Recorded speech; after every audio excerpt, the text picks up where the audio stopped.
एक जनरल वे समझ ले तू, ताकि फिर मैं डेरिवेशन समझाऊंगा। कंडक्शन क्या होता है? कंडक्शन जो सॉलिड मीडियम में से होता है वो कंडक्शन कहलाता है। ठीक है, ये फायर वॉल है, पहले इसको गर्म करेंगे। इसको गर्म करेंगे तो ये पूरा चेम्बर गर्म होगा, इस चेम्बर से हीट कहाँ जाएगी? इस ट्यूब के ऊपर। तो ये ट्यूब धीरे धीरे गर्म होगी। अब इस ट्यूब के अंदर जा रही है गैस या कोई भी लिक्विड, कुछ भी हो सकता है, वो हीट हो रहा है किसके थ्रू? उस वॉल के थ्रू। तो यानी कि इस वॉल से हीट गई इस ट्यूब पे, ये ट्यूब बाहर से गर्म हुई और अंदर जो भी फ्लूइड था उसको गर्म कर दिया। तो सॉलिड मीडियम में से हीट ट्रांसफर हो रहा है, यानी कि कंडक्शन। ऐसे ये shell and tube heat exchanger है। ये ट्यूब्स हैं, ये ट्यूब्स इसके अंदर फंसी हुई रहती हैं, इसको बोलते हैं ट्यूब शीट। क्या बोलते हैं? Tube sheet. डायग्राम में देखा होगा ट्यूब शीट लिखा हुआ, देखना, ये ट्यूब शीट होती है। इसमें क्या होता है, ये जो खाली जगह दिख रही है ना, ये शेल साइड होती है, यानी जो शेल से जो भी आएगा वो यहाँ रहेगा और जो ट्यूब के अंदर जाएगा वो ट्यूब के अंदर रहेगा। तो शेल एंड ट्यूब में हीट ट्रांसफर कैसे होता है? ये जो ट्यूब की सरफेस है ना, अंदर वाली हीट सरफेस के थ्रू जाएगी, बाहर वाली हीट जो हीट है वो भी अंदर किसके? सरफेस के थ्रू जाएगी। जैसे ये बोर्ड गर्म है, इस पर मैं हाथ लगा रहा हूँ तो मुझे ऊपर से फील हो रहा है, अंदर हो सकता है और भी चीजें वर्किंग हो रही हो, लेकिन मुझे यहाँ जो टेम्परेचर फील हो रहा है, तो मेरा और इसका हीट ट्रांसफर कैसे हो रहा है? मेरा हाथ ठंडा है, मैंने यहाँ सरफेस के थ्रू, इस सरफेस के थ्रू हो रहा है। ठीक है, ये होता है हीट एक्सचेंजर का काम, लेकिन इसके थ्रू हो रहा है सॉलिड मीडियम के थ्रू। क्लियर? दो तरह का एग्जांपल लिखा हुआ था, समझ में आ गया? स्टडी स्टेट हीट ट्रांसफर, मैं इस पीडीएफ की बात कर रहा था, तो कह रहा था ना हिंदी में पढ़ाओ। ठीक है, जब सिस्टम में टेम्परेचर टाइम के साथ चेंज नहीं होता और हीट ट्रांसफर कांस्टेंट रेट से होता है, स्टडी स्टेट हीट ट्रांसफर कहलाता है। टी है यहाँ पे टेम्परेचर, क्या है? टेम्परेचर। और ये dt क्या है? टाइम। ठीक है, तो टेम्परेचर और टाइम मतलब टाइम चेंज होने पे टेम्परेचर चेंज नहीं हो रहा है, बराबर क्या है? जीरो। तो ऐसी चीज क्या होगी? कांस्टेंट। ये पेन मैंने गर्म करके रखा, 1 घंटे बाद भी गर्म है, 2 घंटे बाद भी गर्म है, 3 घंटे बाद भी गर्म है, यानी जो टेम्परेचर मैंने छोड़ा जैसे 50 डिग्री पे, तो ये 50 डिग्री पे ही है। 4 घंटे बाद भी वो चेंज नहीं हुआ है, तो वो क्या कहलाएगा? Steady state heat transfer. जब सिस्टम में टेम्परेचर टाइम के साथ चेंज नहीं करता है तो सिर्फ ट्रांसफर रेट कांस्टेंट होती है। कैसी होती है ट्रांसफर रेट? कांस्टेंट, यानी 50 डिग्री है, 2 घंटे बाद भी 50 डिग्री है, 3 घंटे बाद भी 50 डिग्री है, यानी इसका टेम्परेचर कांस्टेंट है। तो उसे कैसे क्या कहते हैं? Steady state heat transfer. यही पेन मैंने 20 डिग्री पे गर्म किया, छोड़ दिया, 15 मिनट बाद 10 डिग्री आ गया, 20 मिनट बाद 0 हो गया, यानी कि टाइम के साथ चेंज हो रहा है, कांस्टेंट नहीं है। समझ में आ गया? आ गया समझ में? बता बता, क्या नहीं आया? क्या समझ में नहीं आया? फॉरियर्स लॉ तो मैंने समझाया नहीं, मैं तो स्टडी स्टेट की बात कर रहा हूँ। ये आया नहीं आया समझ में? इसको समझेगा तभी क्लियर होगा एक बार में। अब कंडक्शन के लिए फॉरियर्स ने लॉ दिया, किसने दिया? फॉरियर्स ने लॉ दिया कंडक्शन के लिए। ठीक है, क्या होता है फॉरियर्स लॉ?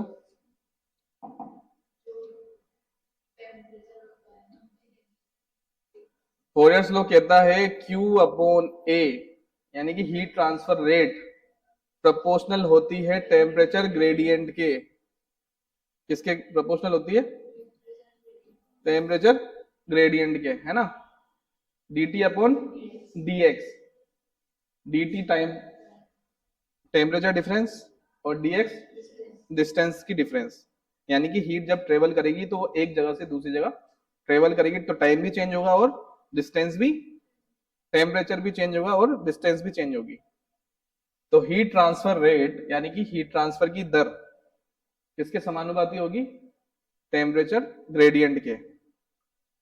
अब ये Q अपॉन A प्रोपोर्शनल हटा दूंगा तो बराबर माइनस के dt अपॉन dx, ये होता है इसका फॉर्मूला। किसका? फोरियर्स लॉ का। ये प्रोपोर्शनल हटाने पर क्या आएगा? वहां पे माइनस के, क्या आएगा? माइनस के। यहां पे के होती है थर्मल कंडक्टिविटी, और माइनस चिन्ह शो करता है हाई टेम्परेचर से लो टेम्परेचर। क्या शो करता है? हीट का ट्रांसफर कहां से? हाई से लो। ये ट्रांसफर की क्या डिसाइड करता है? डायरेक्शन, यानी हाई से लो ट्रांसफर हो रहा है। ठीक है। क्यू अपॉन ए तो क्या है? Heat transfer rate. dt क्या है? Temperature gradient. क्या है?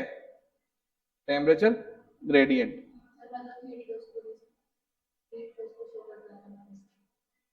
हीट लॉस को नहीं, हीट की डायरेक्शन को शो करता है, यानी वो हाई टेम्परेचर से लो टेम्परेचर की तरफ जा रही है।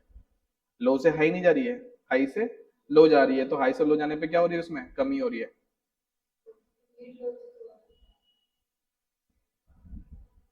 हीट लॉस हुआ, लेकिन अपन डायरेक्शन शो कर रहे हैं। तूने पूछा हीट लॉस, हीट लॉस अलग चीज होती है और हीट की डायरेक्शन शो करना। अगर किसी को अपन बताएंगे हीट लॉस नहीं बोलेंगे, उसको बोलेंगे हीट की डायरेक्शन, यानी कि डायरेक्शन का मतलब हाई से लो की तरफ जाना। हीट लॉस तो होता है किसी में हानि होना। हानि तो हो रही है, लेकिन ये वो नहीं है लाभ बटा हानि वाला करेंगे अपन। अपनी लैंग्वेज यहाँ अलग आएगी। हीट की डायरेक्शन को, टेम्परेचर की डायरेक्शन को शो करता है ना, हाई टेम्परेचर से low temperature.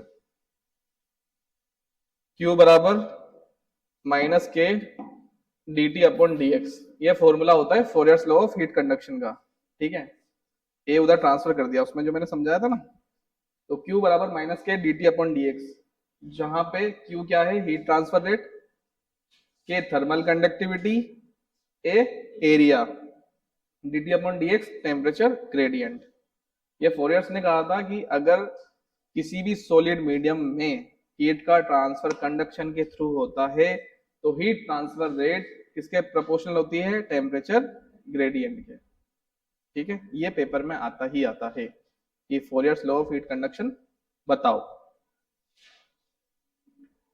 Steady state condition, steady state condition होती है जिसमें किसमें? हीट कंडक्शन में। किसमें? हीट कंडक्शन में। तुमने हर जगह पढ़ा होगा, स्टडी स्टेट, अनस्टडी स्टेट, सब में आता है। स्टडी स्टेट मतलब एक जैसा, अनस्टडी स्टेट मतलब अलग अलग। स्टडी स्टेट हीट कंडक्शन, इसका मतलब है हीट का कंडक्शन स्टडी स्टेट कंडीशन में, यानी एक जैसी अवस्था में। The plane wall, plane wall मतलब दीवार, एक सिंपल दीवार, खाली दीवार, समतल दीवार। वॉल मतलब दीवार, प्लेन मतलब समतल। ये मेरी ये दीवार है, इसको इमेजिन कर लो ऐसे, यानी ये बाहर भी कांटेक्ट में, यहां भी कांटेक्ट में। इस दीवार में से बाहर से सूरज की किरण आई या धूप आई, कुछ भी आया, टेम्परेचर वो T1 है। क्या है वो? T1। इस दीवार को क्रॉस करेगा, क्रॉस करके यहां आएगा तो यहाँ टेम्परेचर चेंज हो जाएगा, यहाँ टेम्परेचर चेंज हो जाएगा। यहाँ मानते हैं 30 डिग्री है, यहाँ निकलते निकलते 25 डिग्री हो गया, 5 डिग्री का डेल्टा आ गया। डेल्टा मतलब डिफरेंस। ठीक है। तो T1 कितना है? 30। T2 कितना है? 25। For one dimensional conduction in a plane wall, एक दिशा, एक विमीय दिशा है ना, वन डायमेंशनल कंडक्शन, यानी ये एक ही दिशा में कंडक्शन का हीट ट्रांसफर हो रहा है। Temperature is a function of x, temperature किसका फंक्शन है? एक्स का, एक्स दिशा की डायरेक्शन में ना। Only heat is transfer in this direction only, वो एक्स दिशा में ही हीट ट्रांसफर हो रही है, वाई में नहीं हो रही है, वो एक ही डायरेक्शन में हीट ट्रांसफर हो रहा है। Consider a plane wall separating two fluids of different temperature, consider a plane wall separating two fluids of different temperature. दो फ्लूइड को किसमें डिफरेंट कर रहा है? वो डिफरेंट टेम्परेचर के बेस पे ना। अब यहाँ पे एग्जांपल लिखा हुआ है फर्नेस वॉल और बिल्डिंग वॉल। तो फर्नेस वॉल मैंने समझाया था कि फर्नेस किसी भी चीज को गर्म करना, रिफॉर्मर होता है, आपके घर में अंगीठी हो सकती है, चूल्हा हो सकता है, जब कहीं पे डिनर में जाते हो वहां पे तंदूर होता है, भट्टी बोलते हैं किसी भी चीज को। भट्टी बोलने से मतलब है फर्नेस को बोलते हैं भट्टी। फर्नेस वॉल यानी उस भट्टी की दीवार। ईंट का भट्टा देखा? ईंट ईंट ईंट जहां गर्म होती है, कैसा होता है वो? ईंट को पकाते हैं ना, कैसे पकाते हैं? या हो सकता है किसी भट्टी में डाल देते हो, डालते ना, तूने बोला उसको जलाते हैं, तो किससे जलाते हैं? तो शायद वो ईंट गर्म नहीं होती, अंदर वो सरफेस गर्म होती है, दीवारें गर्म होती है जिसके ऊपर भी रखते हैं ना, तो वो फर्नेस ही कहलाती है वो। तो तुमने क्या करा, उसकी दीवारों को गर्म किया। कैसे गर्म किया? लकड़ी या कोई भी चीज लगाई, फिर वो तुमने उसको एक लेवल तक गर्म किया। तुम्हारे घर में चूल्हा जलाते हैं, कहीं भी चूल्हा जलाया होगा, गाँव में देखा होगा चूल्हा जलता जलाते हैं। वो चूल्हा क्या करता है, पहले उस लकड़ी को जलाते हैं, उस लकड़ी से क्या होता है, वो चूल्हे की दीवारें गर्म होती है, फिर वो दीवारें गर्म होती है, फिर वो तवा गर्म होता है। तवा तो गर्म होता ही है, एक डायरेक्ट फ्लेम जाती है, लेकिन वो उसमें हीट बनी रहती है। जब तुम सारा काम कर लेते हो, उसमें पानी नहीं डालते हो, तो तुम देखना 2-3 घंटे लेता है ठंडा होने में। यानी कि तो वो स्टेडी स्टेट कंडीशन में, मतलब उसका टेम्परेचर डाउन नहीं आ रहा है टाइम के साथ। ऐसे प्लांट इंडस्ट्री में रिफॉर्मर होता है, रिफॉर्मर में फर्नेस होती है, फर्नेस को जलाते हैं। किसी भी चीज को जला के गर्म करना वो फर्नेस कहलाता है। फर्नेस वॉल मतलब उसकी दीवार। इससे पहले रिफॉर्मर की दीवार दिखाई थी, तो वो गर्म करती है ट्यूब को। तो जब आप उसको सब चीज बंद कर दोगे तो टाइम लेगा वो ठंडा होने में। 1000 डिग्री सेंटीग्रेड ठंडा होने में कितना टाइम लेगा? मच मोर देन 2 दिन 3 दिन, है ना? तो ऐसे ही बिल्डिंग वॉल, अपने यहाँ की बिल्डिंग की टेम्परेचर, तुम्हें बाहर से यहाँ टेम्परेचर डिफरेंस लग रहा है या नहीं लग रहा है? बाहर अगर 40 डिग्री है तो तुम्हें यहाँ 20 डिग्री, 20 डिग्री कम मिलेगा। क्यों? क्योंकि हीट यहाँ तक ट्रेवल जब अंदर कर रही है, तो उसको इस दीवार के आने में टाइम लग रहा है, क्योंकि वो इस दीवार को क्रॉस करेगी, तो इस दीवार की थिकनेस। अब यही तुम इस कमरे में बैठे हो, यही तुम किसी टीन शेड में बैठो, दोनों में और टेम्परेचर डिफरेंस मिलेगा। यहाँ तुम्हें थोड़ी ठंडक मिल रही है, वहां थोड़ी गर्मी और मिलेगी, टेम्परेचर बढ़ जाएगा। क्यों? वहां पे भी तो दीवार है, वहां पे भी टीन शेड की दीवार है, लेकिन उसकी थिकनेस कम है, उससे बहुत ज्यादा जल्दी हीट का ट्रांसफर हो जाएगा। इसको इसको 3-4 लेयर है, मल्टीपल लेयर है। ईंट है, ईंट से पहले सीमेंट है, सीमेंट से पहले तुम्हारा पुट्टी है, पेंट है। इसको ट्रेवल करने में 3-4 चीजें क्रॉस करनी पड़ती है। वहां पे मान लो लोहे या स्टील की चादर हुई, उसको क्रॉस कर देगी, वो फटाफट गर्म कर देगी। हो सकता है उसकी कंडक्टिविटी बढ़ जाए। स्टील की हुई तो और गर्म कर देगी वो। समझ में आई मेरी बात? तो हर चीज, अब जैसे इसी कमरे में मैं 4 सीलिंग करवा दूं सब तरफ, तो और ठंडक हो जाएगी, क्योंकि वो फिर 4 सीलिंग को पार करना पड़ेगा, तो हो सकता है और टेम्परेचर ड्रॉप हो। समझ में आ रहा है ये चीज? तो ये है अलग अलग जो हम पढ़ेंगे आगे डेरिवेशन। अभी हम पढ़ रहे हैं प्लेन वॉल की। प्लेन वॉल मतलब एक सिंपल दीवार, मान लो चाहे वो लोहे की हो, किसी भी मेटेरियल की हो, वो दीवार है। ये उसका एग्जाम्पल था। इसकी डेरिवेशन, इसकी डेरिवेशन करवा देंगे। भाई सबको कैसे समझाएंगे?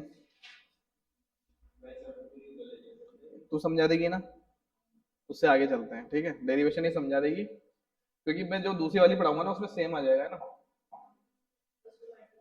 कंपोजिट वाला शुरू कर रहे थे अपन उस दिन, है ना? कंपोजिट वाला शुरू कर रहे थे, ये शुरू।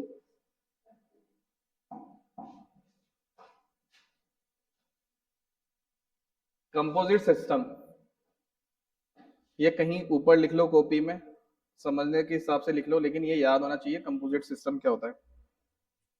जब मल्टीपल मटेरियल्स लेयर्स होती हैं तो उसे कंपोजिट सिस्टम कहते हैं। जहां पे भी मल्टीपल लेयर्स आ गया, वो क्या कहलाएगा? Composite system. क्या कहलाएगा?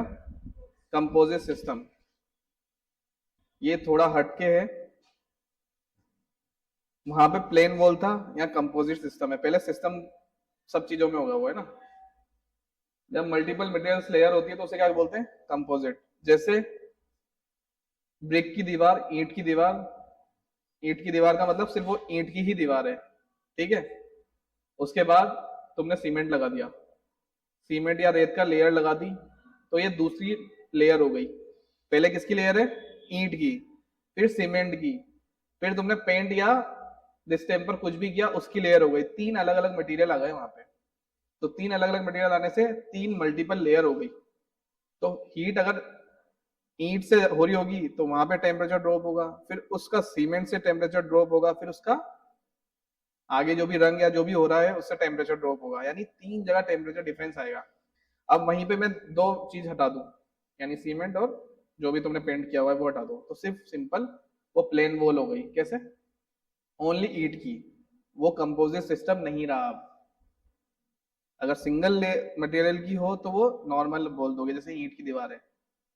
अब तुमने कोई मकान की दीवार बोल दी तो मकान में तुमने रेत से भी की है उसको, एक लेयर तुमने रेत भी लगाई है, फिर पेंट भी लगाया है, ठीक है। तुम्हारा मोबाइल तुम हीट से बचाने के लिए क्या करते हो, कवर लगाते हो, उसको कवर अप करते हो, कवर। तो मल्टीपल लेयर हो गई। अंदर सिस्टम है, सिस्टम के बाद मोबाइल का खुद का वो है कवर, फिर तुम एक और कवर लोगे। भाई मोबाइल सिंपल क्या है, मोबाइल के अंदर हार्डवेयर के ऊपर तुम क्या करते हो, ये कवर है, कवर के अलावा क्या है, इसका खुद का कवर है। ये जो कवर है इसका, ये खुद का कवर है। मोबाइल तो अंदर सिर्फ सिंपल सा एक सिस्टम है। बात आ गई समझ में? तो जो भी तीन चार लेयर आ गई वो कंपोजिट सिस्टम कहलाता है। प्लेन वॉल की डेरिवेशन थी इससे पहले, प्लेन वॉल तुमने समझा। प्लेन वॉल के बाद आता है कंपोजिट सिस्टम। अब हमें कंपोजिट मटेरियल की जरूरत क्यों पड़ी, मतलब ये क्यों पढ़ रहे हैं हम, क्या जरूरत पड़ी कि हमें पढ़ना पड़ रहा है कि कंपोजिट मटेरियल। इसमें भी वन डायमेंशन, इसमें भी वन डायमेंशन टू डायमेंशन पढ़ लोगे, समझ लोगे, कुछ भी कर लोगे, कर तो लोगे। मुझे सिंपल सा ये कहना है इसकी जरूरत क्यों पड़ी।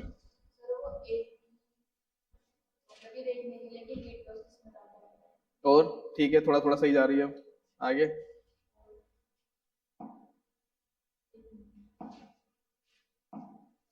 यहाँ पे एक लाइन है, steam pipe heat exchanger tube. Steam pipe और हीट एक्सचेंजर ट्यूब ये भी आगे आएगा। सिलेंड्रिकल वॉल होती है। प्लांट में कभी भी जाना, इंसुलेशन होता है किसी चीज का, तो इंसुलेशन हर चीज की हीट लॉस देख के किया जाता है कि बाहर कितना टेम्परेचर निकालना है। तुम एक छोटा सा एग्जांपल लेते हैं, घर में, घर में रोटी बना रहे हो, कुछ भी चाय बना रहे हो, कुछ भी बना रहे हो, तुम्हारे पास कोई कपड़ा नहीं है उसको पकड़ने के लिए, लेकिन तुम गैस को कम ज्यादा क्यों करते हो, यार मैं उसको पकड़ पाऊँ, उठा पाऊँ, प्लेट हटा पाऊँ। तुमने टेम्परेचर अपने हिसाब से सेंस करने के लिए कम ज्यादा किया ना उसको।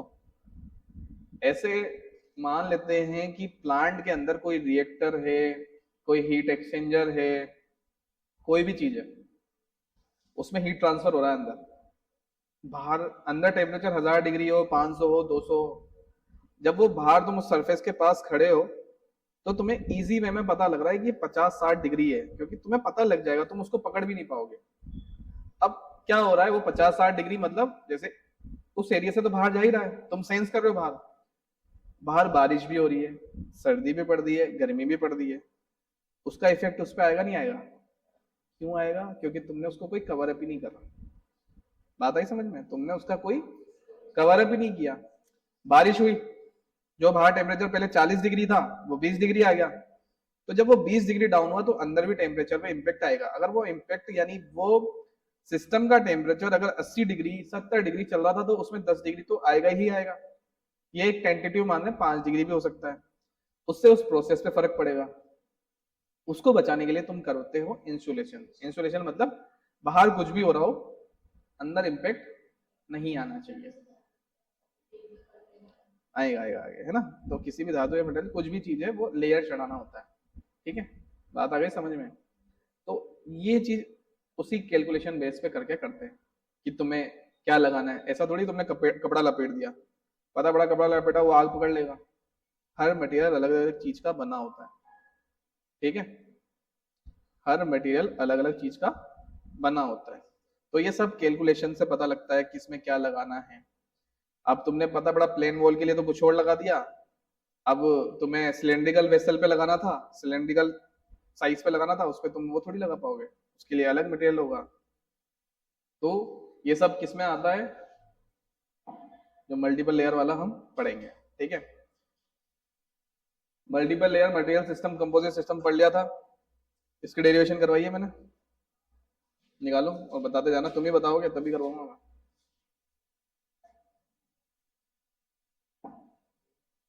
पहले किसकी थी?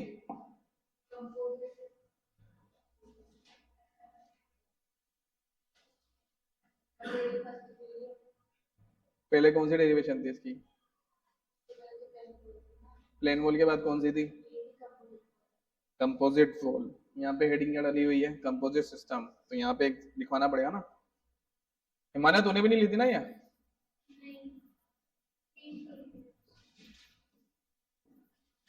Composite wall. ये कौन सी वॉल है? Composite wall. कौन सी वॉल है? कैसे पता लगा? इस डायग्राम में देखो, ये अलग मटेरियल है, ये अलग है, और ये एक जैसा है? यहाँ दो मटेरियल है, उसमें कितने लिए अपन ने? तीन लिए, तीन लिए। यहाँ भी कितने? तीन। समझने के लिए, ये डायग्राम सिर्फ समझने के लिए, डेरिवेशन हम अपने हिसाब से करेंगे, ठीक है? ये टेम्परेचर आ रहा, ठीक है? किसी भी हीट सोर्स से टेम्परेचर आया, इस मटेरियल में गया, टेम्परेचर ड्रॉप हुआ, फिर वो इसने यहाँ से यहाँ तक हीट ट्रेवल की, यहाँ पे टेम्परेचर ड्रॉप हुआ, फिर यहाँ से यहाँ तक ट्रेवल की, टेम्परेचर ड्रॉप हो गया। उसने तीन लेयर को क्रॉस किया। कितनी लेयर को? तीन लेयर को। तीनों की हीट कंडक्टिविटी अलग अलग होगी, है ना? अब ये देखो, inner metal wall expose directly to the heat source. Hot जो भी फ्लूइड है या चीज है वो इससे टकरा रही है, फिर वो इतनी डिस्टेंस चल रही है, फिर आगे इतनी डिस्टेंस चल रही है, फिर आगे इतनी चल रही है, सब जगह अलग अलग चल रही है ना? अब इसको सिंपल वे में समझते हैं हम अपने हिसाब से।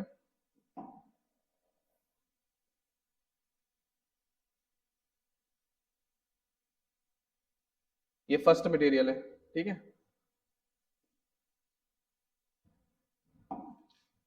ये यहां से यहां तक है। कहां से कहां तक है? यहां से यहां तक, ठीक है? सिंपल सा हम इमेजिन कर लेते हैं हमारे मकान की वॉल, बिल्डिंग वॉल या मकान की दीवार। यहां से यहां तक मान लेते हैं सीमेंट की लेयर थी। किसकी लेयर थी? सीमेंट की। फिर यहाँ आ गया ईंट, आपस में जुड़ी रहेगी, जहां पे उसका एंड होगा वहां उसका स्टार्टिंग होगी। ईंट की लेयर यहां से यहां तक रहेगी, मतलब उसकी डिस्टेंस यहां से यहां तक। ये दूसरा मटेरियल हो गया, हो गया? तीसरा मटेरियल मैंने लिया, क्या आएगा तीसरा मटेरियल? सीमेंट, ईंट, फिर सीमेंट, या मान लेते हैं डिस्टेम्पर, ठीक है? कुछ भी मान लेते, तीन अलग अलग मटेरियल ले रहे हैं हम, है ना? जहां पे इसका एंड होगा वहीं पे उसका शुरू होगा। बात आ रही है समझ में? चिपकी हुई रहेगी नहीं रहेगी? ये हाथ कांटेक्ट में है तो इससे टच होते दूसरा हाथ शुरू हो रहा है। समझ में आ रही है चीज बहुत, इसीलिए उसके ऊपर कर रहा हूं मैं, समझ में ना आए। ये यहाँ पे इसका एंड हो गया। कितने मटेरियल हो गए ये? तीन। कितने मटेरियल हो गए? तीन। तीनों अलग अलग। तो ये कौन सी वॉल हो गई? Composite wall. कौन सी वॉल हो गई? Composite wall. अब तुम ही लोग बताओगे, राधिका और दिव्यांश, ठीक है? तुम ही सिस्टम पूरा करवाओगे, पढ़ा चुका हूं तुम लोगों को मैं। आगे क्या होगा इसमें? ये फर्स्ट, ये सेकंड, ये थर्ड नाम दे दिया। अब क्या क्या बचा है इसके अंदर? इसका टेम्परेचर T1 है। यहां से यहां तक कोई हीट सोर्स आया तो ये T1 हुआ, है ना? अब वो यहां से यहां तक ट्रेवल करेगा, इतनी डिस्टेंस को ट्रेवल करेगा, फिर जब दूसरी वॉल से टकराएगा, ये अलग वॉल है, यहाँ टेम्परेचर कितना हो गया? T2। कितना हो गया? हाँ, T2 है ना? फिर आगे, फिर वो यहाँ से यहाँ तक ट्रेवल करके यहाँ आएगा, जैसे यहाँ पे टेम्परेचर कुछ और होगा, T3। फिर वो यहाँ पे जाएगा, यहाँ T4, ऐसे करके बाहर आ गया। आ गया? और क्या है इसमें? यहाँ से यहाँ तक माना डिस्टेंस x1 है, यहाँ से यहाँ तक कितना है? x2, और यहाँ से यहाँ तक। क्लियर है यहाँ तक? Thermal conductivity. थर्मल कंडक्टिविटी क्या होती है? थर्मल कंडक्टिविटी क्या होती है?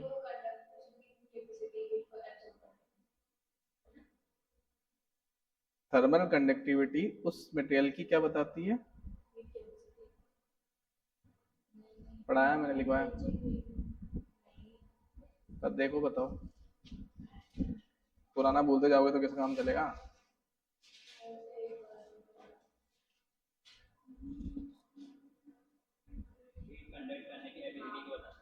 हीट कंडक्ट करने की एबिलिटी को बताता है कि वो कितनी हीट कंडक्ट करेगी। कंडक्टिविटी कितनी होगी? K1। इसकी कितनी होगी और इसकी कितनी होगी? 3 थर्मल कंडक्टिविटी, 3 लेयर है अपने पास, ठीक है। K1 K2 K3। Diagram clear हो गया? और कुछ बाकी इस डायग्राम में? नहीं। अब ये इसमें हम क्या निकालेंगे? ओवरऑल क्या निकालेंगे? हीट ट्रांसफर रेट, कितना हीट ट्रांसफर इसमें हो रहा है, ठीक है। तो बताओ तुम लोग आगे अब क्या करेंगे?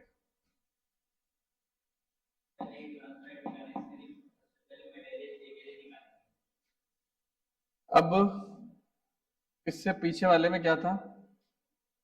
T1 टेम्परेचर था इनलेट पे, आउटलेट पे T2 था। तो इसको मान लिया मटेरियल ए, जिसको मैंने एक लिखा है, मटेरियल ए मान लेते हैं, इसको बी मान लेते हैं, इसको मटेरियल सी मान लेते हैं, ठीक है। क्या करेंगे डेरिवेशन में, बताओ अब स्टार्टिंग से तुम लोग। कोई बात,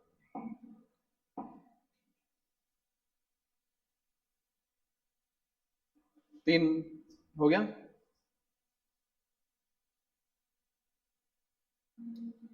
ये ए, ये बी और ये सी, 3 मटेरियल हो गए, ए बी और सी। हीट सोर्स से हीट आई, इसका टेम्परेचर यहाँ T1 है, हाई टेम्परेचर है। इससे गई, टेम्परेचर कम हो गया, कितनी हो गई? T2। यहाँ पे टेम्परेचर T2 हो गया। फिर यहाँ से टेम्परेचर ट्रेवल किया, यहाँ T3 हो गया, हो गया T3 हो गया यहाँ पे। फिर यहाँ से ट्रेवल किया, यहाँ T4 हो गया, इस एंड पे T4 हो गया। इसकी थर्मल कंडक्टिविटी K1, इसकी K2, इसकी K3। और कुछ बाकी है इसमें डायग्राम में? डिस्टेंस, यहां से यहां तक की दूरी है x1, यहां से यहां तक की दूरी है x2, यहां से यहां तक की दूरी है x3। क्लियर है? क्या है ये? Composite wall. क्या है? Composite wall. क्लियर है यहां तक? अब मुझे एक बात बताओ, ये मटेरियल ए है, तो क्या लिखेंगे पहले?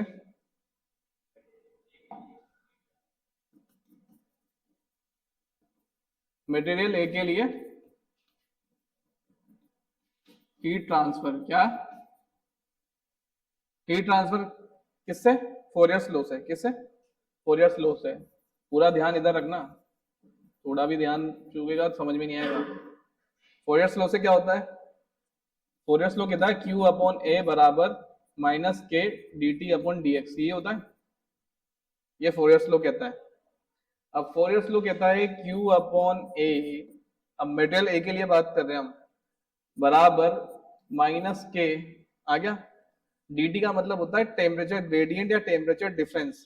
तो ए में टेम्परेचर डिफरेंस कहां से कहां तक हो रहा है? T1 से T2।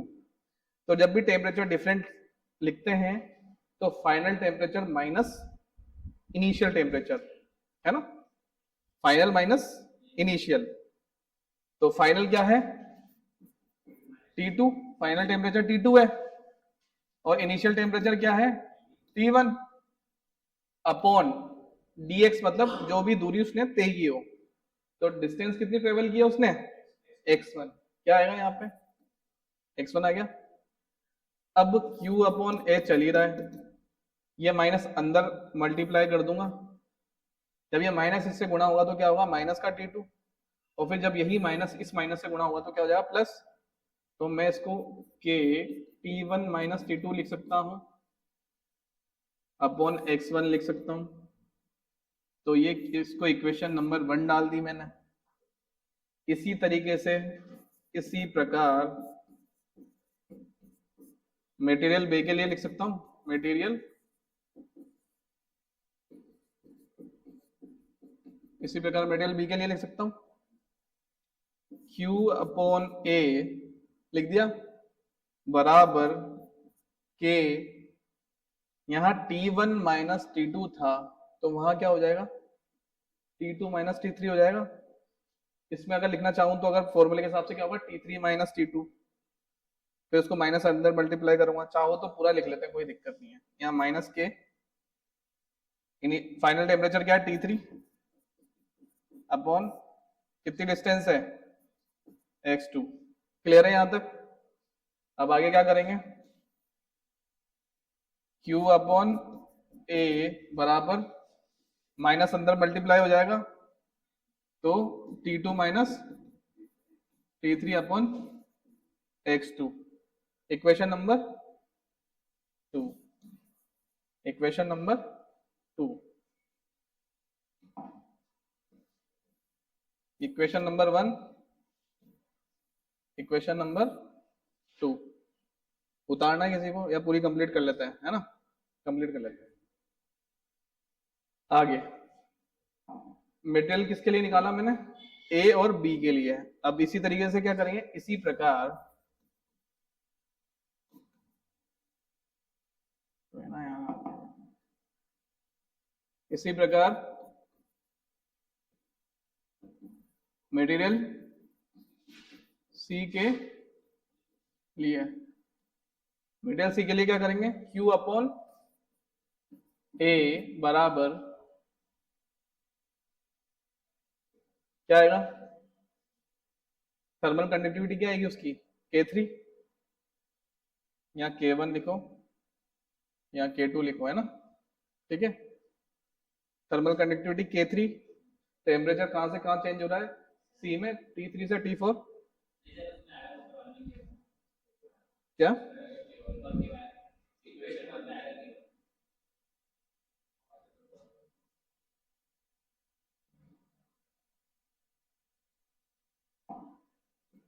ठीक है, K1 K2। मेटल सी के लिए क्या है? K3, distance x3, temperature T3 से T4 चेंज हो रहा है ना, तो Q upon A minus K3,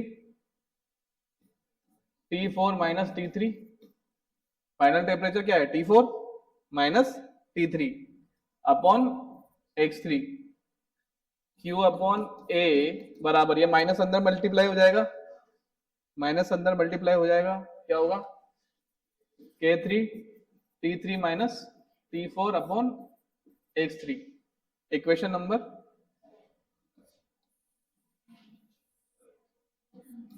equation number 3। यहां तक समझ में आ गया? क्लियर है यहां तक? अब मैं क्या करूंगा आगे? अब क्या करेंगे इसमें आगे, बताओ तुम लोग। इक्वेशन फर्स्ट से मटेरियल ए की निकाल लिया ना? नहीं, फिर से करेंगे ना सर? हाँ, क्या करेंगे? इक्वेशन फर्स्ट से मटेरियल ए की, हाँ, क्या करेंगे? बताओ बताओ मुझे, ऐसे बताओ क्या करेंगे? टेम्परेचर को अलग करेंगे। इक्वेशन फर्स्ट से क्या करा? मटेरियल ए मटेरियल ए के लिए के लिए।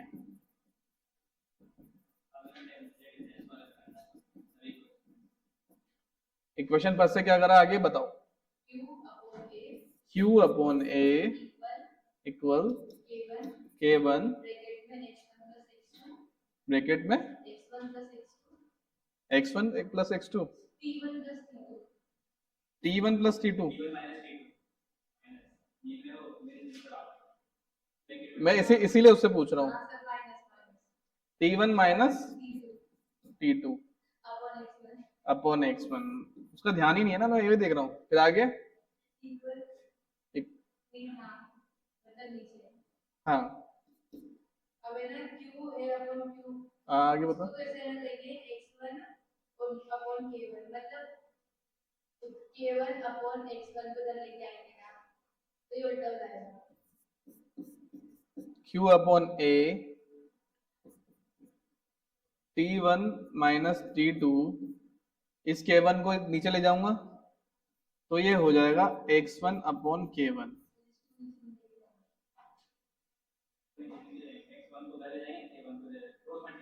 Q अपॉन A के साइड ले जाएंगे, ठीक है। तुम पढ़ चुके हो ना, तो तुम ही बताओगे यार। कोई माइनस को प्लस बनवा रहा है, कोई Q अपॉन A क्या कर, कोई बात। Q अपॉन A, अब तो K1 और x1 है ना, उसको इधर लेके आएंगे। x1 यहाँ जाएगा, K1 यहाँ जाएगा, या जो मैंने स्टेप लिखा था वो भी कर सकते हैं। उस स्टेप से क्या होता है, हम मल्टीप्लाई कर देते हैं, है ना? इसको क्या कहते हैं? Cross multiply. हिंदी में बोलते हैं वज्र गुणा। क्या बोलते हैं? हाँ, वज्र गुणा है ना। तो Q अपॉन ए x1 अपॉन K1 यही होगा, ब्रैकेट बराबर T1 माइनस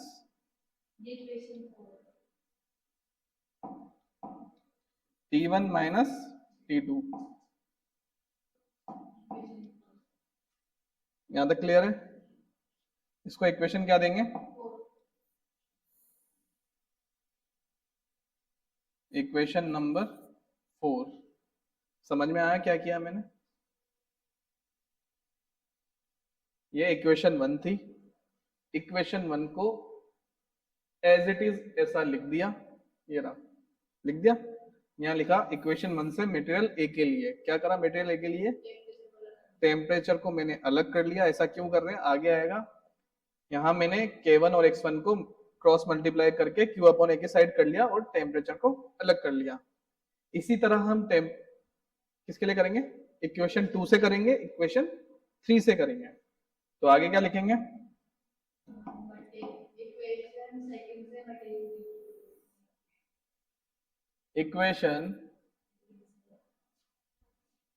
इक्वेशन सेकंड से मटेरियल बी के लिए। इक्वेशन सेकंड क्या है? Q अपॉन ए बराबर K2 T2 minus T3 upon X2। फिर वापस क्रॉस मल्टीप्लाई करूंगा, ये लिख सकता हूं क्रॉस मल्टीप्लाई करने पर, है ना। क्रॉस मल्टीप्लाई करने पर इसको क्या एक एक स्टेप समझा देता हूं ताकि क्लियर हो जाएगा ना। क्रॉस मल्टीप्लाई करने पर क्या करेंगे, क्या होगा? Q क्रॉस मल्टीप्लाई करेंगे, ये इधर जाएगा, ये इधर जाएगा, क्या होगा? Q अपॉन ए सेकेंड से, है ना।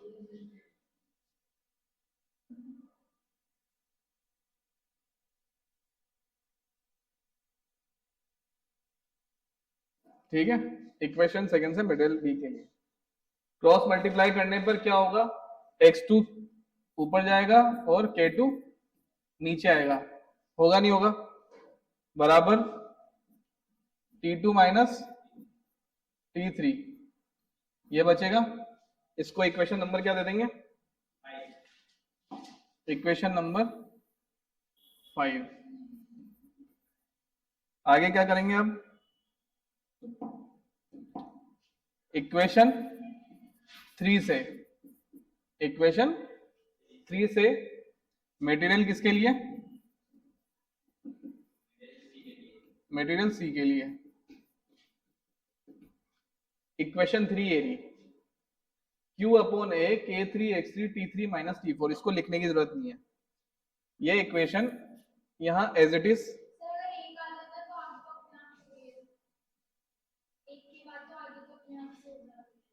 क्या हो जाती है? आपने एक के लिए प्रूफ कर लिया, आप लिख सकते हो पेपर में, लेकिन क्या है मुझे यहाँ सब लोगों को समझाना है। किसी को ये भी बताना है माइनस अंदर कैसे गुणा होगा, कैसे क्या जाएगा क्रॉस मल्टीप्लाई, तो सारी चीज ब्रीफ में लिखनी है। ठीक है, अब इधर देखो, नहीं मुझे कोई दिक्कत नहीं है, मैं ब्रीफ में समझाऊंगा। इधर देखो, इधर ये इक्वेशन 3 Q अपॉन ए बराबर, बता, देख के बता, जल्दी बता। Q अपॉन ए K3 आगे बोलना, बता बता। T3 माइनस T4 क्या कर देंगे यहाँ पे? Cross multiply. क्रॉस मल्टीप्लाई से क्या होगा? Q अपॉन ए X3 अपॉन K3 बराबर T3 माइनस T4। इसको इक्वेशन नंबर क्या डाल देंगे? Equation number 6। क्लियर है यहां तक? यहां तक क्लियर है? इक्वेशन 4, 5th और 6 में देखोगे तुम, हमने क्या करा है? टेम्परेचर ग्रेडियंट या टेम्परेचर डिफरेंस एक साइड कर लिया है और बाकी इक्वेशन एक साइड कर लिया है। आगे क्या करेंगे इसमें राधिका? उन सबको ऐड करेंगे। इक्वेशन 4 5 और 6 को जोड़ने पर पहले तो अच्छे से बैठो, होगी नींद पूरी। हाँ, जो तो सारा लेके दादी अम्मा की तरह बैठी हुई है ना। अब बता क्या करेंगे। इक्वेशन 4 5 और 6 को ऐड करेंगे। इक्वेशन 4 5 6 4 5 6 को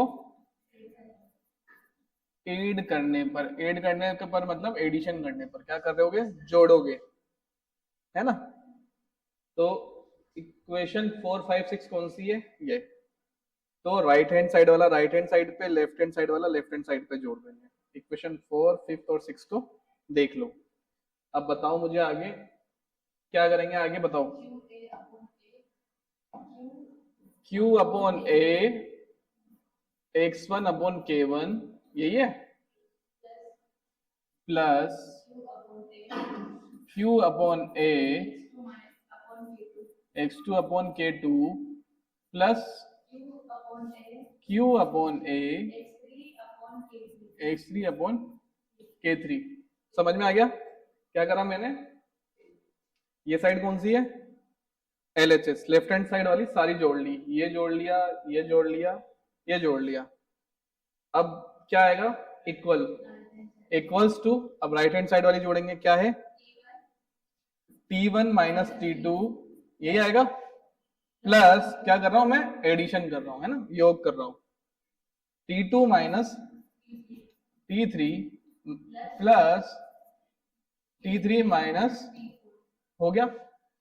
अब क्या करेंगे इसमें आगे, माइनस का T2 प्लस का T2 कट जाएगा, T2 से T2 कट रहा है, T3 से T3 कट रहा है, क्या बचा यहाँ पे T1 और T4।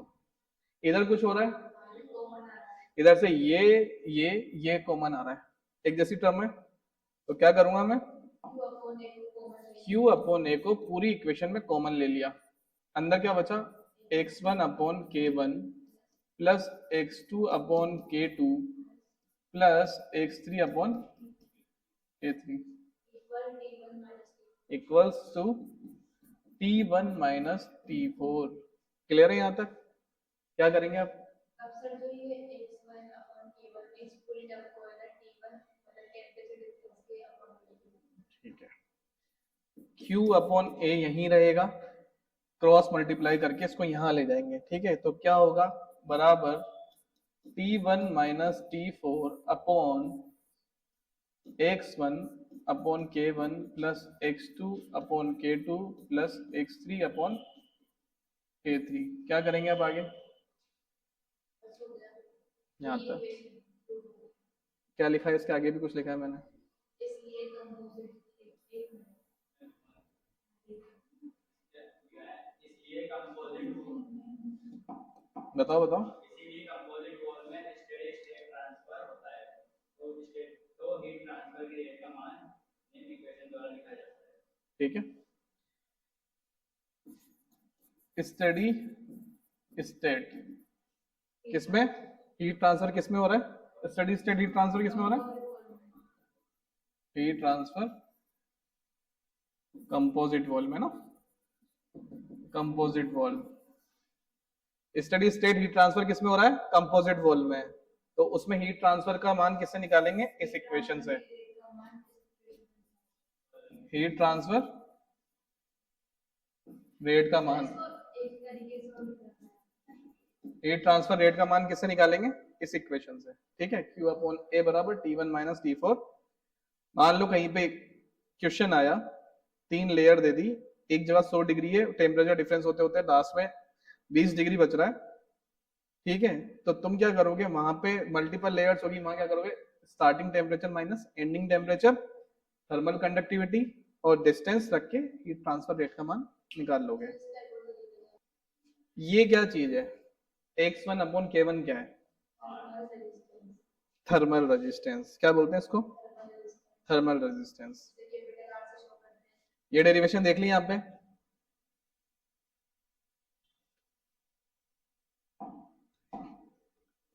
Q अपॉन A बराबर T1 माइनस T4 अपॉन, क्या डेरिवेशन है, x1 upon K1 plus x2 upon K2 plus x3 upon K3, ये डेरिवेशन है x अपॉन k। x क्या है? डिस्टेंस। k क्या है? Thermal conductivity. उस डिस्टेंस को, उस थर्मल कंडक्टिविटी के रेशियो को क्या बोलते हैं? R। क्या बोलते हैं? R। R होता है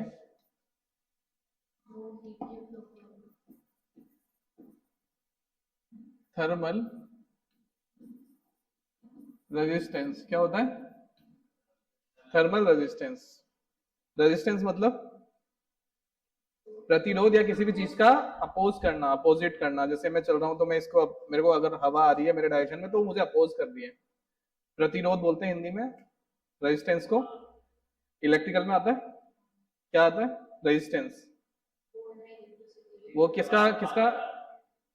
वो इलेक्ट्रिसिटी के फ्लो को क्या करता है? रेजिस्ट करता है, रोकता है। ऐसे ही थर्मल रेजिस्टेंस, थर्मल मतलब हीट, हीट फ्लो को रोकने वाले को क्या बोलेंगे? Thermal resistance. उसको किससे डिनोट करेंगे? आर से। किससे डिनोट करेंगे? आर से, कैपिटल आर से। तो x अपॉन के क्या कहलाता है? Thermal resistance. क्या कहलाता है?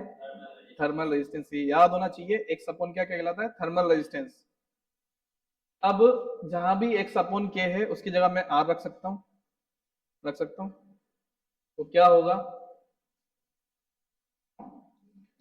Q अपॉन ए बराबर T1 minus T4 upon x1 upon K1 की जगह क्या आएगा? R1 plus R2 plus R3। आएगा नहीं आएगा? क्लियर है यहां तक? अब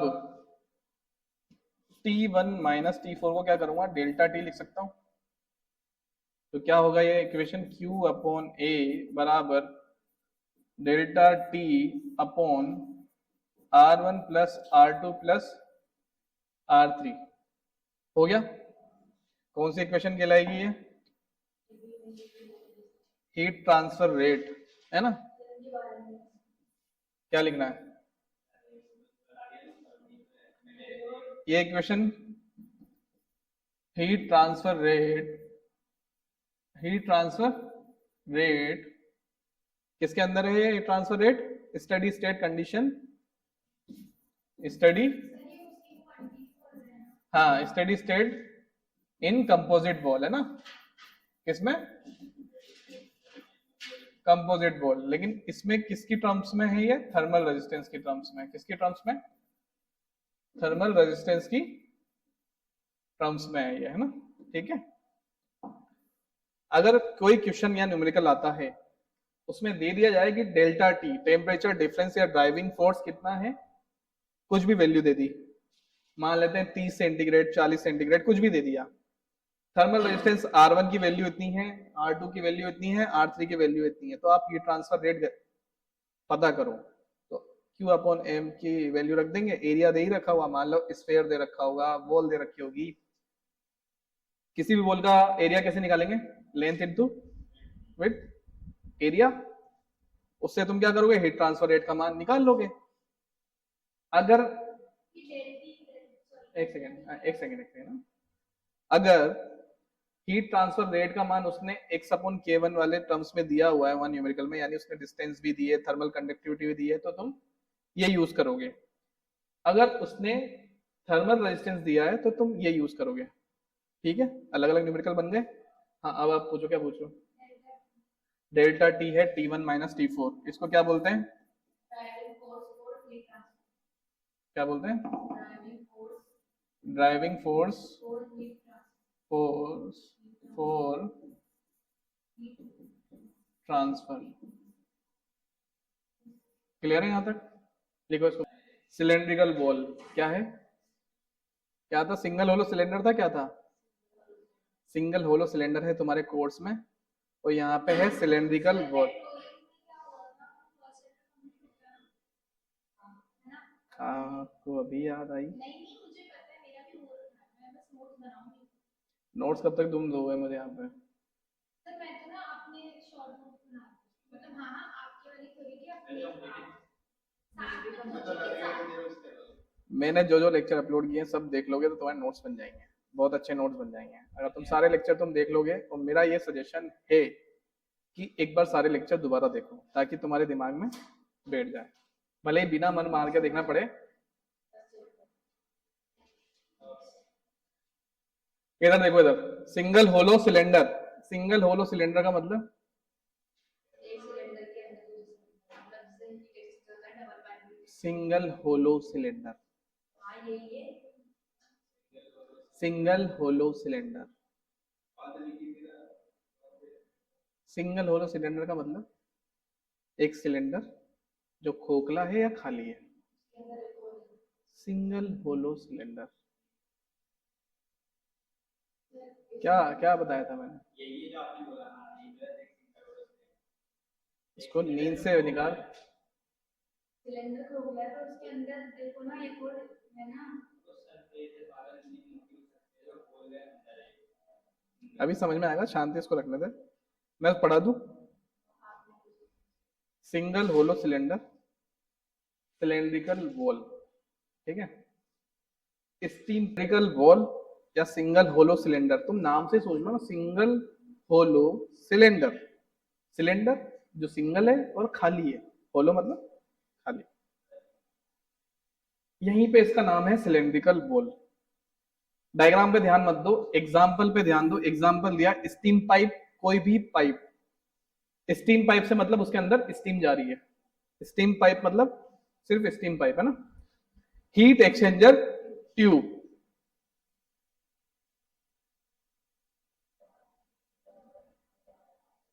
ये हीट एक्सचेंजर ट्यूब है। इधर एक सिंगल ट्यूब को देखोगे तो ट्यूब के अलावा कुछ नहीं है, कोई सी भी एक ट्यूब इसमें से पिक कर लो, उस ट्यूब के अंदर कोई भी फ्लूइड जा रहा है तो वो ट्यूब, कैसी ट्यूब? Cylindrical tube. कैसी है? सिलेंड्रिकल ट्यूब है ना, समझ में आ गया। अभी तक हमने पढ़ा था सिंगल वॉल, कंपोजिट वॉल, अब हम पढ़ रहे हैं किसी ट्यूब में से हीट ट्रांसफर। इस ट्यूब को निकालो, इमेजिन करो बाहर ये सिंगल ट्यूब है, इसके अंदर कोई पानी जा रहा है, तो हीट ट्रांसफर किस में होगा? अब इस ट्यूब में होगा। पहले हमने पढ़ा इस दीवार से कितना हीट ट्रांसफर हो रहा है, अगर इसी में 3-4 लेयर जोड़ दी तो उस कंपोजिट सिस्टम से कितना हीट ट्रांसफर हो रहा है। अब हम बात करें किसी, अब जैसे मान लो पानी की टंकी है, हमारे यहाँ पानी सप्लाई होता है, पानी सप्लाई होता है, तो उस पानी की टंकी से जब पाइपलाइन में पानी आता है तो वो देखना वहां से तो चाहे कोई भी टेम्परेचर हो हमारे यहाँ तक ट्रेवल होते होते ठंडा हो जाता है। अगर वो उस टंकी में पानी है वहां देखना कितना गर्म होगा, जब वो ट्रेवल करते हुए आएगा तो अपनी हीट खोते हुए आएगा, हीट खोते हुए आते आते आते आते कभी तुम देखना घर वाले कहते हैं फ्रेश पानी आ रहा है उसको चला ले, पानी ठंडा आएगा, गर्म आएगा, तो वो ट्रेवल करते हुए क्या करता है? अपनी हीट खोते हुए आता है, जिससे क्या होता है? टेम्परेचर डिफरेंस होता है। वहीं पे तुम अपने घर के अंदर देखो, जब तुम घर में पानी ऑन करते हो, घर की टंकी का पानी गर्म आता है, क्योंकि वो ट्रेवल सिर्फ इतनी सी डिस्टेंस पे ही करता है और वो गर्म हो चुका होता है। डिफरेंस समझ में आ रहा है? तो ये सब हीट ट्रांसफर जो होता है अलग अलग, सब में अलग अलग होता है, ठीक है। अभी हम कर रहे हैं सिलेंड्रिकल वॉल की बात, है ना। अब सिलेंड्रिकल वॉल का मतलब है ये सिलेंडर की क्या है? वॉल।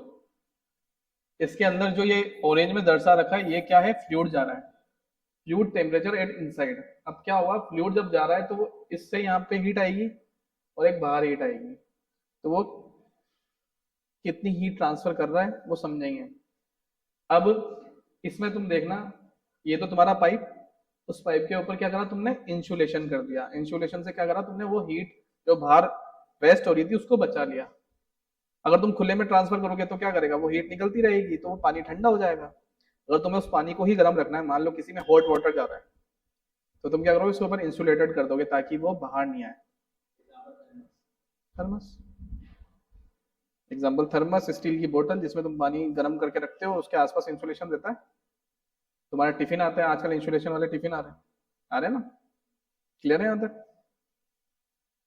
तो इसकी डेरिवेशन बताओ कैसे करेंगे? उसकी डेरिवेशन करिए ना, बताओ बताओ डेरिवेशन बताओ, कितनी बड़ी डेरिवेशन है इसकी? ज्यादा बड़ी है क्या? छोटी सी ना, बताओ। डेरिवेशन बताओ इसकी। तो यहाँ पे वही K1 अपॉन Q अपॉन है, तो डायग्राम बनेगा। अरे डायग्राम तो बता ना, बता डायग्राम कैसे बनेगा। वहाँ पे x की जगह 8 देंगे क्योंकि ये था इसकी रेडियस। कोई बात नहीं।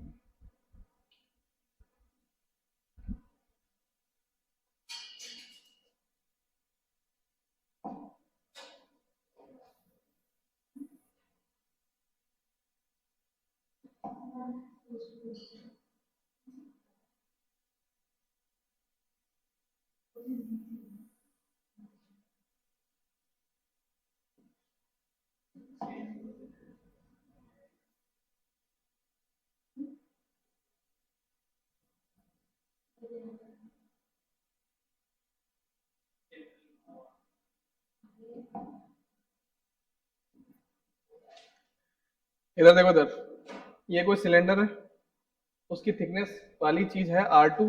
ये क्या होगी? R2। इसकी त्रिज्या क्या है? R2 सेंटर से, और इसकी कितनी होगी? R1, है ना? समझ में आ गया? Hollow cylinder. ये मैंने दिखाया तुम्हें सामने से, सामने से ऐसा होगा। अब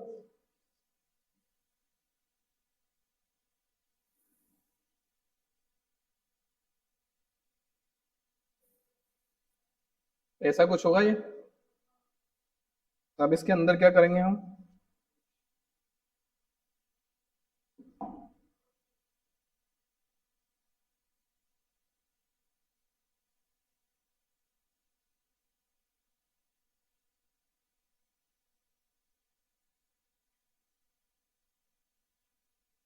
इसका मतलब ये नहीं है इसके अंदर डबल पाइप है, इंसुलेशन भी नहीं है। पाइप का भी तो कुछ थिकनेस होती है, ये बोतल भी तो कुछ मोटी है, ठीक है। अब मुझे एक बात बताओ, क्या करेंगे?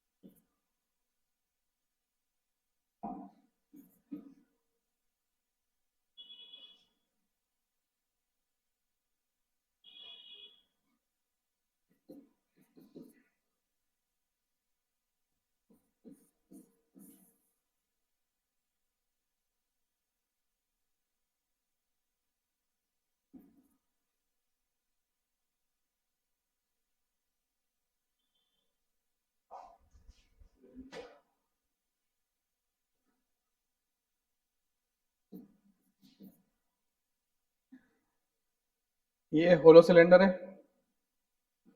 साइज इसकी L है, थर्मल कंडक्टिविटी इसकी K है। मान लेते हैं ये सेंटर है इसका, इस सेंटर से इनर पाइप की डिस्टेंस कितनी होगी? R1, और जो उसकी थिकनेस है, यानी कि कुछ ना कुछ तो उसकी थिकनेस होगी मटेरियल की, और उसकी बाहर के डिस्टेंस है R2, ठीक है। अंदर टेम्परेचर T1 है फ्लूइड का, और बाहर क्या है? T2। अब इस केस में क्या होगा? ये क्या है? Single hollow cylinder. Single hollow cylinder है तो इसकी डेरिवेशन या इसमें हीट ट्रांसफर रेट कैसे ज्ञात करेंगे? क्या है ये? Single hollow cylinder. क्या है? सिंगल होलो सिलेंडर, ठीक है। R1 है, अंदर भी तो उसकी रेडियस होगी ना, अंदर वाली सरफेस। जैसे इसको अगर मैं खोखला कर दूं, फिर एक बाहर पूरी आउटर तक R2, है ना? जैसे इसमें देखो ना, सिंपल सी चीज, समझ में आ गया? अब क्या करेंगे? इसकी डेरिवेशन निकालेंगे। क्या डेरिवेशन होगी इसकी? Heat transfer rate by Fourier's law. Solid medium use हो रहा है तो क्या लिखेंगे?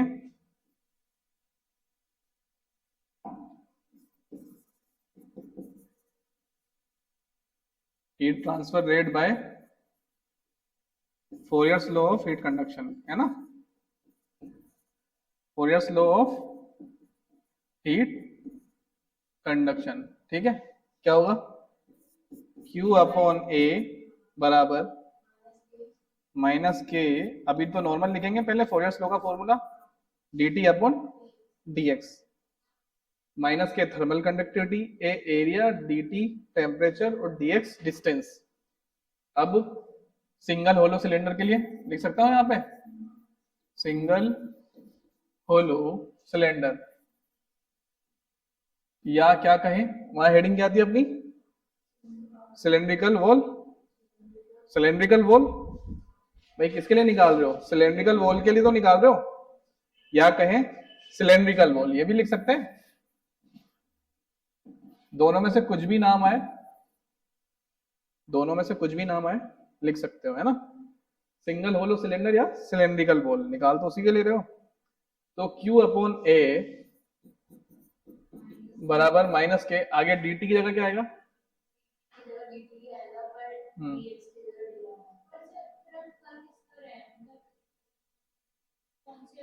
ये इसको जब सामने से देखोगे तो ऐसा दिखेगा। तो ये एक सिलेंडर है, सिंगल होलो सिलेंडर, एक पाइपलाइन है ना। हाँ क्या कह रहे हो, एक सेकंड, dt अपॉन dr, यहाँ डिस्टेंस क्या है, रेडियस। एक सेकेंड,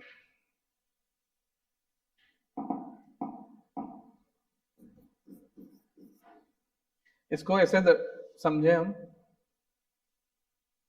ये सिलेंडर, बाहर वाली आउटर सरफेस, फिर एक इनर सरफेस है ना, यहां से यहाँ r है, यहां से यहाँ dr मान लेता हूं मैं, कुछ भी एक छोटी सी दूरी, रेडियस तो बहुत बड़ी होती है, उसमें कोई छोटी सी दूरी ले ली मैंने।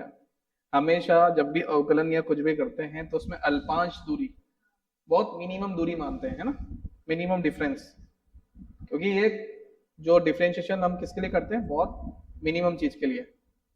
समझ में आई, डिफरेंशिएशन किसके लिए करते हैं मैथमेटिकल में, सबसे छोटी चीज के लिए, छोटी यूनिट के लिए, छोटी इकाई के लिए, स्मॉल यूनिट के लिए। तो माना कि स्मॉल रेडियस के लिए स्मॉल टेम्परेचर डिफरेंस हो रहा है, तभी तो पूरा ऑल सिलेंडर या ऑल किसी यूनिट के लिए हम निकालते हैं। पहले क्या करते हैं, छोटा रूप के लिए निकालते हैं, फिर बड़े रूप के लिए निकालते हैं। तो Q अपॉन A बराबर माइनस के dt अपॉन dr। अब उसके बाद क्या करेंगे, तो अब क्या यहाँ से क्या करेंगे, A का क्रॉस मल्टीप्लाई करेंगे, तो क्या हो जाएगा, Q बराबर माइनस के A dt अपॉन dr, होगा नहीं होगा। अब आगे बताओ, करवाया हुआ है। अब यहाँ A एरिया, एरिया किसका, इस सिलेंडर का, तो सिलेंड्रिकल या सिलेंडर का एरिया क्या होता है, A बराबर 2 पाई r,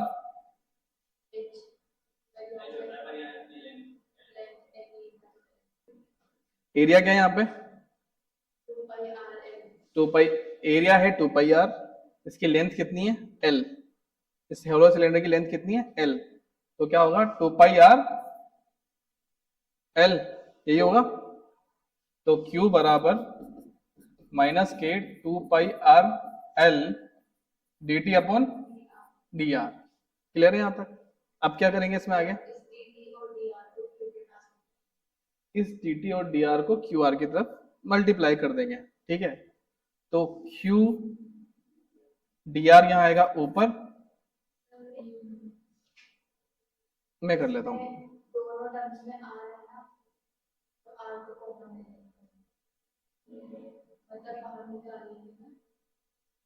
ये बताओ क्या कह रही है, इसका क्या बताऊं, ये कंफ्यूज हो गई मैं, हाँ आर डी आर यही रहेगा, dr ऊपर चला जाएगा और जो r है ना वो नीचे आ जाएगा, dt अपनी तरफ रहेगा, dt वहीं रहेगा। तेरा भेजा कहाँ है ये बता मुझे आज, कहाँ हुआ है तुम लोग है ना, यहाँ रह गया, डी आर अपॉन आर कर दिया, इसको ऊपर ले गए, dt तो वहीं रह गया ना। इसको थोड़ा ज्ञान दे, कहाँ कहाँ सो रही है ये आज। क्यू क्या करेंगे यहाँ पे, R और dr को रखेंगे। क्यों लेके जाएंगे? क्योंकि डी आर की रिस्पेक्ट में आर मिल गया हमें, तो इसको हम क्या कर देंगे, इंटीग्रल कर देंगे। इंटीग्रल करने से क्या होगा, एक जो रेडियस में चेंज हो रहा है R1 से R2 वो पूरा हो जाएगा। क्या हो जाएगा? पूरा हो जाएगा। यहाँ से हम dr और r को अलग कर लेंगे, तो dr यहाँ से क्रॉस मल्टीप्लाई करेंगे तो क्या होगा, q dr, यही होगा, ये r इधर नीचे आएगा अपॉन r, हो गया, बराबर माइनस के 2 पाई, क्या बचा यहाँ पे, -2 पाई के L dt। l dt, ये बच गया, बच गया यहाँ पे। अब आगे क्या करेंगे, अब ये आ गया, तो इसको करके मैं दूसरे पेज पे ले जा रहा हूँ यहाँ से ना, यहाँ तक क्लियर है, नोट करना है, पहले पूरा कर दूं।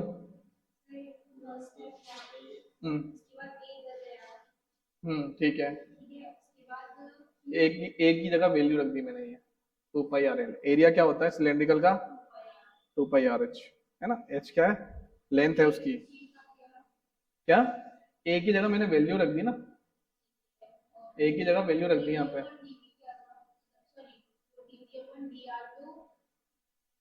फोरियर्स लॉ ऑफ हीट कंडक्शन क्या कहता है, Fourier's law of heat conduction कहता है Q upon A is proportional to temperature gradient, तो टेम्परेचर ग्रेडियंट मतलब dt upon dx, dt upon dx, तो यहाँ x डिस्टेंस क्या है, r, रेडियस ही तो है होलो सिलेंडर की, रेडियस ही तो है, क्लियर है यहाँ तक, आगे चलो इससे, बाद में नोट कर लेना, ठीक है। इसके आगे क्या करेंगे, अब आगे Q dr अपॉन r बराबर माइनस के 2 पाई L 2 पाई L dt। अब क्या करेंगे आगे, बोथ साइड इंटीग्रेशन करने पर, बोथ साइड इंटीग्रल करने पर, है ना, ठीक है। अब इंटीग्रेशन क्यों कर रहे हैं, क्योंकि हमारे पास रेडियस है R1 से R2 और टेम्परेचर है T1 से T2 है, तो Q यहाँ क्या आएगा, R1 से R2 dr upon r, integration कब करते हैं, जब हमें संपूर्ण किसी पूरे एरिया का, किसी भी चीज का क्या करना हो, क्या करना हो, क्या निकाल रहे हैं यहाँ पे, मान लो यहाँ रेडियस का निकाल रहे हैं, कहीं पे टेम्परेचर निकाल रहे हैं, मतलब किसी भी संपूर्ण एरिया का क्षेत्रफल, ये मैथमेटिकल स्टेटमेंट बता रहा हूँ, निकालना हो तो हम इंटीग्रल करते हैं, क्योंकि हमारे पास एक लिमिट होती है यहाँ से लेके यहाँ तक, है ना, डेफिनेट है। इंटीग्रल दो तरह का होता है, डेफिनेट और इनडेफिनेट, निश्चित और अनिश्चित। यहाँ पे निश्चित है कि यह वो R1 से R2 ही त्रिज्या है और उसका टेम्परेचर T1 से T2 हो रहा है, तो हम उस पूरे एरिया के लिए या सिलेंड्रिकल के लिए हम निकाल सकते हैं, इसीलिए क्या करेंगे, इंटीग्रल करेंगे। क्लियर है यहाँ तक, तो बोथ साइड इंटीग्रल करने पर बराबर माइनस के 2 पाई, आगे माइनस के 2 पाई L T1 से T2 dt। क्लियर है यहां तक।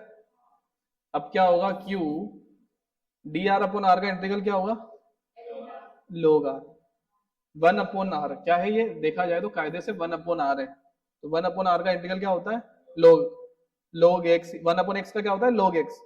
चाहो तो यहाँ लिख भी देता हूं, है ना, ताकि तुम्हारे दिमाग में रहेगा,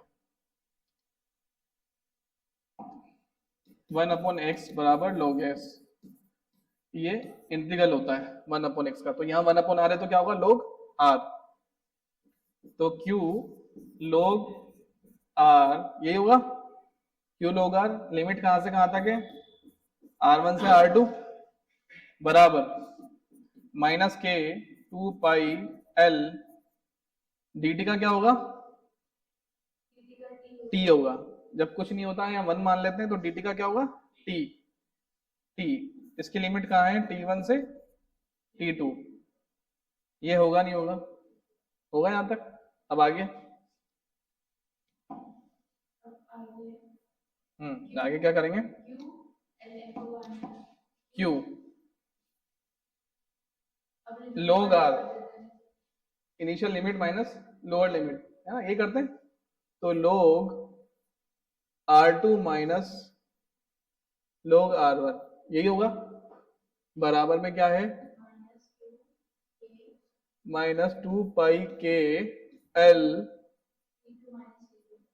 T2 माइनस T1।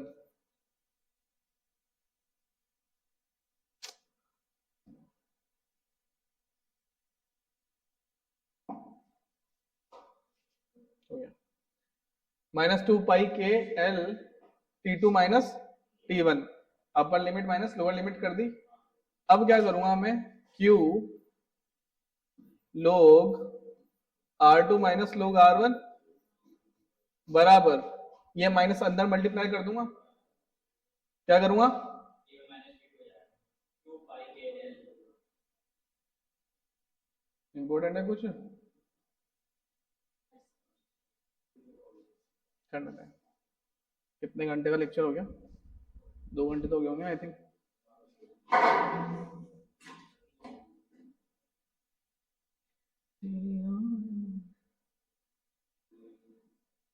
दो घंटे 20 मिनट हो गए, हो गया, हो गया बात।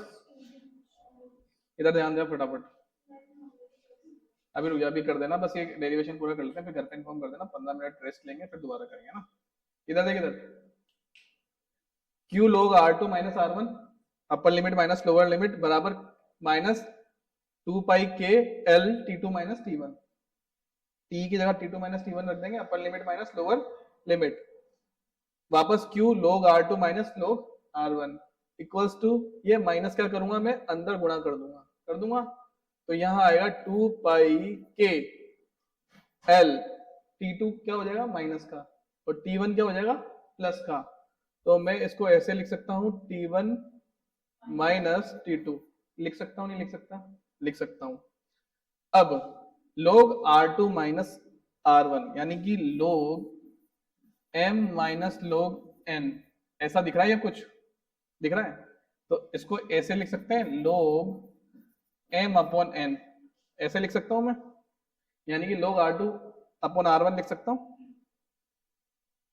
ये कुछ फॉर्मूलाज या डायरेक्ट टर्म होते हैं जो हम यूज कर सकते हैं ना। तो Q log R2 upon R1 लिख सकता हूं मैं, इसको इसके बेस पे लिख सकता हूं, ठीक है, बराबर 2 पाई के L T1 माइनस T2। अब क्या करेंगे आगे, अब ये जो n R2 upon R1 है ना, इसको उल्टा कीजिएगा।